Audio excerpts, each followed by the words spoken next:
America এবং তাদের যে মিত্র পশ্চিমা রাষ্ট্রসমূহ তারা বাংলাদেশের এই নির্বাচনকে এখনো পর্যন্ত গ্রহণযোগ্য নির্বাচন হিসেবে স্বীকৃতি দেয়নি।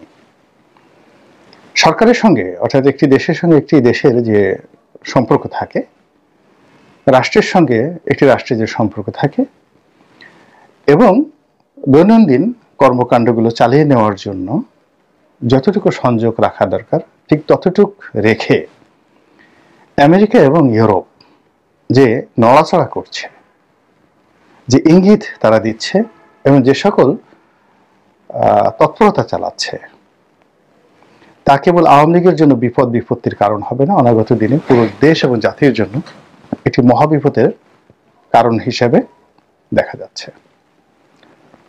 তো আমেরিকা আসলে একটা দেশ, এমন একটা দেশ তাদের শক্তিমত্তা এবং এই দেশটি স্বাধীনতা লাভের পর থেকে গ্লোবাল সুপার পাওয়ারে এমন একটা অবস্থান তৈরি করে ফেলেছে, এটি মানব জাতির ইতিহাসে অন্য কোনো জাতি গোষ্ঠীর ক্ষেত্রে ঘটেনি। হাজার বছরের ইতিহাসে যদি আপনি ধরেন, বহু পরাশক্তি এসছে।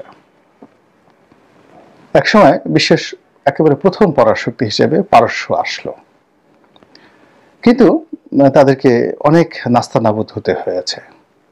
সেই সাইরাস দ্য গ্রেট বলেন কিংবা জার্কশেস বলেন কিংবা দারায়ুজ বলেন, পারস্য যে প্রাচীন দুনিয়াতে মানে মিশরের ফেরাউনদের জমানার আগে, কিংবা যাকে বলা হয় পৃথিবীর একেবারে প্রথম সম্রাট যার নাম সারগন, ব্যাবিলনীয় সভ্যতা এবং আশিরীয় সভ্যতার যুগে তিনি যে প্রথম ডাইনেস্টি তৈরি করে ফেলেছিলেন, তাকেও কিন্তু এবং তার পরবর্তী প্রজন্মকে বহুত দুর্ভোগ এবং দশার মধ্যে পড়তে হয়েছিল। চীনেও একটা ডাইনেস্টি তৈরি হয়েছিল, শি হুয়ানটি, প্রথম চীনের সম্রাট। তো তিনিও তারপরে আর সেই সাম্রাজ্য টিকেনি।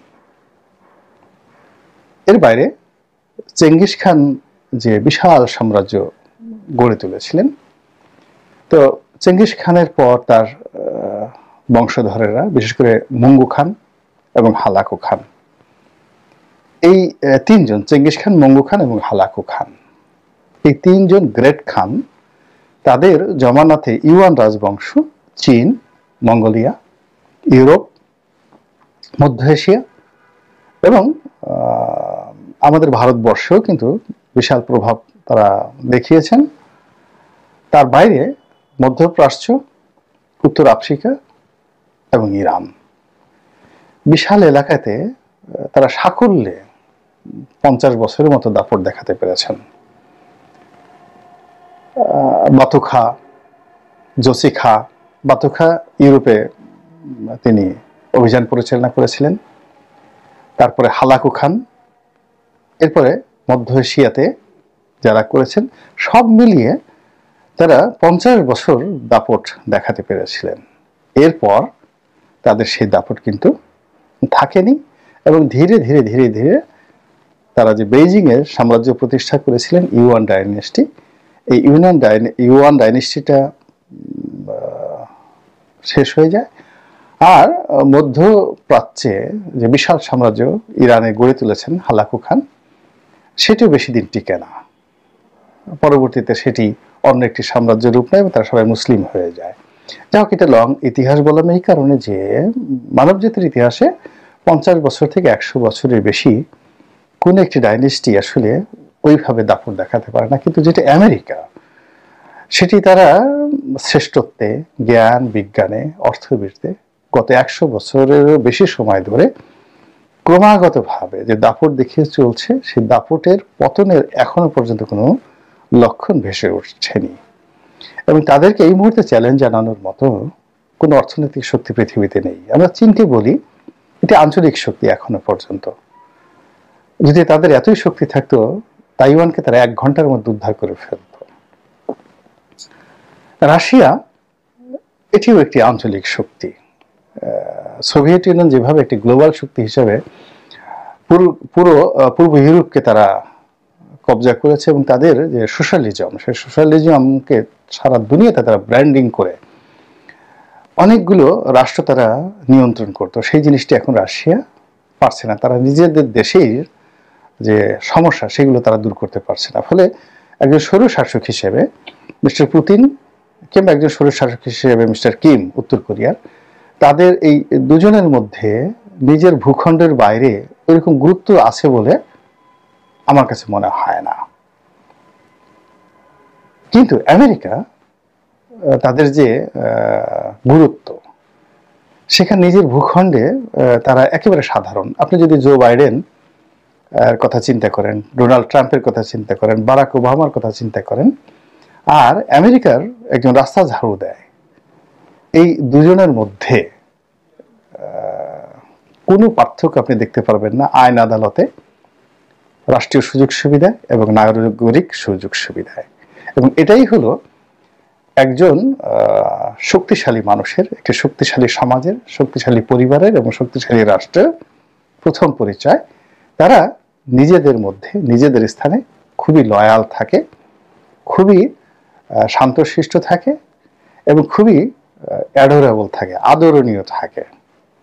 আপনি সিংহর যে ওয়াইফ বা সিংহ এবং সিংহের যে বাচ্চা, তাদের মধ্যে প্রেমময়তা দেখলে আপনি অবাক হয়ে যাবেন, কিন্তু তারা দুধর্ষ তাদের প্রতিপক্ষের নিকট। আর যে সমস্ত অসভ্য প্রাণী, অসভ্য মানুষ দুনিয়ার কোথাও পারে না, তারা এসে সমস্ত মাতব্বরি দেখায় নিজের বউয়ের সাথে, নিজের স্ত্রীর সঙ্গে এবং নিজের দুর্বল প্রতিপক্ষের সঙ্গে। তো এরকম কিং বা পুতিন তারা সবসময় প্রতিপক্ষের জন্য জম। কিন্তু আমেরিকা তার নিজ দেশে যে সভ্যতা ধরে রেখেছে, যে ন্যায় বিচার ধরে রেখেছে, এটি সারা দুনিয়াতে তার যে কর্তৃত্ব এবং তার যে মাতব্বরি, এটিকে ক্রমশ বড় থেকে বড় করে তুলছে। এবং এই কারণেই তাদের যে সুপার পাওয়ার, সেই সুপার পাওয়ারের যে কর্তৃত্ব, এটিকে চ্যালেঞ্জ জানানোর মতো কোনো সভ্য সমাজ, সভ্য রাষ্ট্র এখনো তৈরি হয়নি। একসময় ইংল্যান্ড ছিল, সেটা এখন বলতে গেলে আমেরিকার তাবেদার হয়ে গিয়েছে। ফ্রান্স ছিল, তারা তাবেদার হয়ে গিয়েছে। নেদারল্যান্ড ছিল, যেটাকে ওলন্দাজ বলা হতো। অর্থাৎ মধ্যযুগের পরে যেটাকে ভিক্টোরিয়ান এজ বলা হয়, সেখানে অনেকগুলো শক্তি, সেখানে পর্তুগিজরা ছিল, মানে পর্তুগাল, আজকের পর্তুগাল ছিল, ইটালি ছিল, ফ্রান্স ছিল, তারপর নেদারল্যান্ড ছিল, আর ইংল্যান্ড ছিল। এই দেশগুলো, এমনকি বেলজিয়াম, তারাও কিন্তু সাম্রাজ্যবাদী শক্তি হিসেবে সারা দুনিয়াতে দাপট দেখিয়েছে। কিন্তু তারা কেউ টিকেনি যেভাবে টিকে আছে এখন আমেরিকা।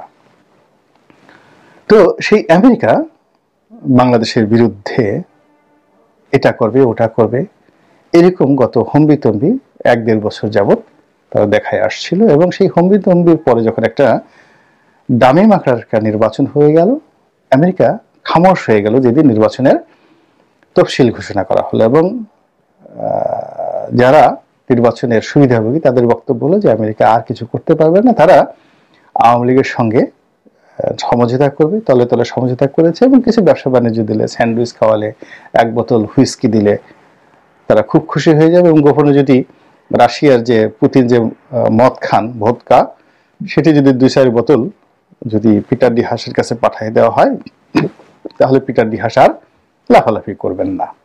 এরকম যারা সরল অঙ্ক কষে মনের আনন্দে বগল বাজাচ্ছিলেন, ডুগডুগি বাজাচ্ছিলেন, তাদের সেই ডুগডুগি এখন আজকের এই দিনে আমি যে ভিডিওটা করছি, কি অবস্থায় পৌঁছেছে, একমাত্র যারা রাষ্ট্রযন্ত্রের সাথে খুব গুরুত্বপূর্ণ জায়গাতে আছেন, অর্থ বিভাগে আছেন, ব্যাংকিং সেক্টরে আছেন, পররাষ্ট্র মন্ত্রণালয়ে আছেন, প্রতিরক্ষা মন্ত্রণালয়ে আছেন, বিচার অঙ্গনে আছেন, তারা খুব ভালো করে জানেন যে কি পরিমাণ প্রেসার এবং চাপ ধেয়ে আসছে বাংলাদেশের দিকে। এবং যখন কোনো কালবৈশাখী হয়, কোনো ঝড় হয়, ঝঞ্ঝা হয়, তখন আকাশ দেখে বোঝা যায়। তদ্রূপ বাংলাদেশের এই যে যারা বিবেকবান লোক, যদি একটু আকাশের দিকে তাকান, রাজনীতির আকাশের দিকে তাকান, অর্থনীতির আকাশের দিকে তাকান, সংস্কৃতির আকাশের দিকে তাকান, ধর্ম, কর্ম, নীতি, নৈতিকতার যে আকাশ রয়েছে সেখানে তাকান, সব জায়গায় দেখবেন যে কালো মেঘ বাসা বেঁধেছে, এবং এমন ভাবে বাসা বেঁধেছে যেটি গত 100 বছরে এই বাংলার ইতিহাসে কখনো ঘটেনি।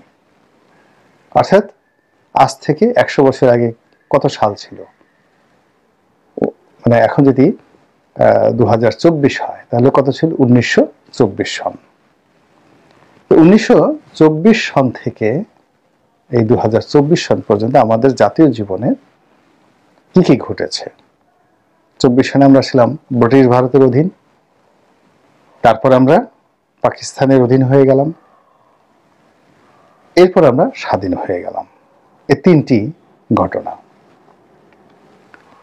এর মধ্যে 24 সন থেকে এ পর্যন্ত আমাদের কয়টি নির্বাচন হয়েছে? অসংখ্য সিটি কর্পোরেশন নির্বাচন হয়েছে, তারপরে বেঙ্গল লেজিসলেটিভ অ্যাসেম্বলির নির্বাচন হয়েছে, তারপরে ভারত শাসন আইনের অধীনে দুটো নির্বাচন হয়েছে, অবিভক্ত বাংলার দুটো নির্বাচন হয়েছে, এরপরে পাকিস্তান জমানায় অনেকগুলো নির্বাচন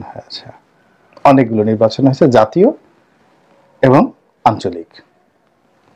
তো সবগুলোর ইতিহাস আপনি পর্যালোচনা করে দেখেন, দামি কাণ্ডে যা ঘটেছে এইরকম ঘটনা কখনো ঘটেনি।